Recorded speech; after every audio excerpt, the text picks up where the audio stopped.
Saludos. En este video vamos a mirar el teorema del valor final y el teorema del valor inicial. Comencemos.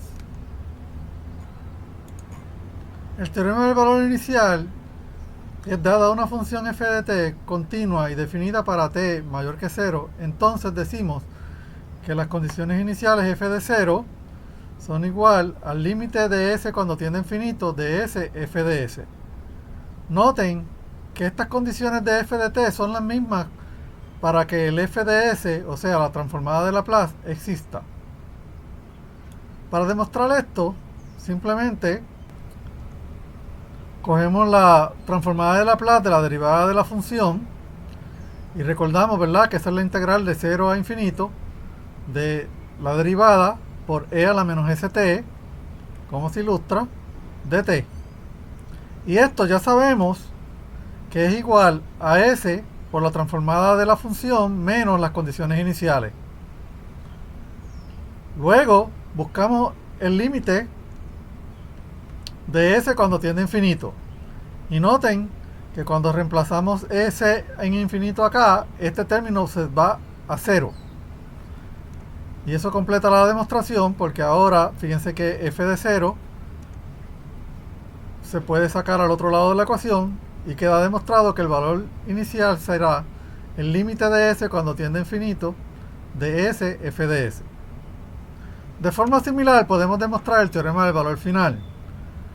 El teorema del valor final inflige una condición adicional a f de t. Además de ser continua y definida para t mayor que 0, además de eso tiene que ser convergente. Vamos a ver por qué. Cuando eso se cumple, el límite de t cuando tiende a infinito de f de t va a ser igual al límite de s cuando tiende a 0 de s f de s. Comenzamos nuestra demostración de una manera similar a la anterior, usando la derivada de la función y recordando que esto es igual a s por la transformada de Laplace en f de t menos f de 0. En esta ocasión, en lugar de poner la s tendiendo hacia infinito, la vamos a buscar el límite, pero cuando tiende a 0. Notemos entonces que en el lado derecho el f de 0 no tiene nada que ver con la s, así que lo podemos sacar afuera. Pero acá, en el lado izquierdo, el e a la menos st pasará a ser 1. Así que ahora tenemos la integral, que sabemos que va a ser f de t, porque el dt se va a cancelar, es igual al límite de s cuando tiende a 0 de s por la función de Laplace de f de t menos la condición inicial. Ahora transformamos esta integral en el límite cuando t tiende a infinito y fíjense que no hemos cambiado nada. El dt se puede eliminar y me queda el df. Y ahora esto va a ser la misma función evaluada en infinito con las condiciones iniciales.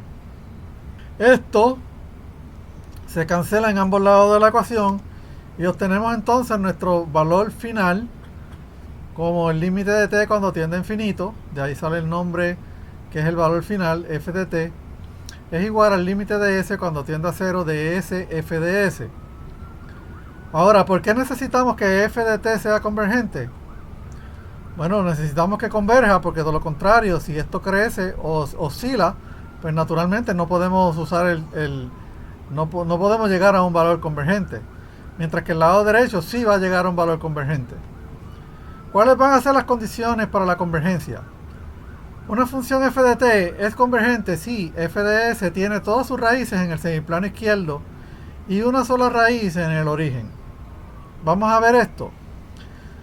Si nosotros tenemos un polo en el eje real, en el semiplano izquierdo, podemos ver rápidamente que el componente natural va a ser la constante por e a la menos at.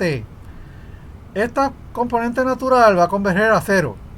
Así que no nos tenemos que preocupar porque cuando t tiende a infinito, esto va a 0. De esa misma manera, según nos vamos acercando al origen, esto se va haciendo un poquito más lento. Si nos movemos al semiplano derecho, fíjense cómo cambió el signo en el dominio de S. Y ahora tenemos una función creciente. ¿Qué pasa entonces cuando llegamos al origen? Cuando llegamos al origen, la A es 0, E a la menos A o E a la A, cualquiera de los dos. La A, E a la 0 va a ser 1. Y esto prácticamente es la función U de t. O sea que guarda estrecha relación con lo que habíamos visto anteriormente. Y esto relativamente converge a un valor K. Ahora, ¿qué pasa si tuviéramos multiplicidad de ceros en el origen? O multiplicidad de polos. Podemos acordarnos un poco de los sistemas de clasificación de sistemas de segundo orden. Cuando vimos el caso de críticamente amortiguado, pudimos ver claramente que nuestro componente natural iba a tener una t multiplicada por e a la menos omega nt. Fíjense que el omega n es la raíz. Y esta multiplicidad, cuando estoy en el semiplano izquierdo, la t crece indefinidamente, pero el exponencial es mucho más fuerte, así que eventualmente converge a cero. Cuando estoy en el semiplano derecho me va a ocurrir lo mismo. Esto va a convergir hacia un número infinito y la t también, por lo tanto converge a infinito, que no es un valor que se sigue creciendo indefinidamente. Ahora, cuando el omega n es igual a 0, fíjense que t también crece de forma indefinida. Así que si la multiplicidad estuviera en el origen, claramente yo no voy a poder ver una convergencia. Y esto solamente ocurre si tengo más de un polo en el origen. Del mismo modo, cuando vimos el caso de oscilatorio, teníamos entonces que la solución iba a ser un sinusoidal. Un sinusoidal no converge, de hecho se queda oscilando. Y por lo tanto, cuando tenemos polos en el eje imaginario, el sistema no converge. De lo último que tenemos es entonces los polos fuera de los ejes. Este fue el caso que vimos cuando el caso era subamortiguado. Dos polos, cuando van a tener el sinusoidal, pero va a haber convergencia hacia el cero por el exponencial. Pero si el psi omega n estuviese en el lado derecho, este signo negativo pasaría a ser positivo y esto crecería de forma indefinida.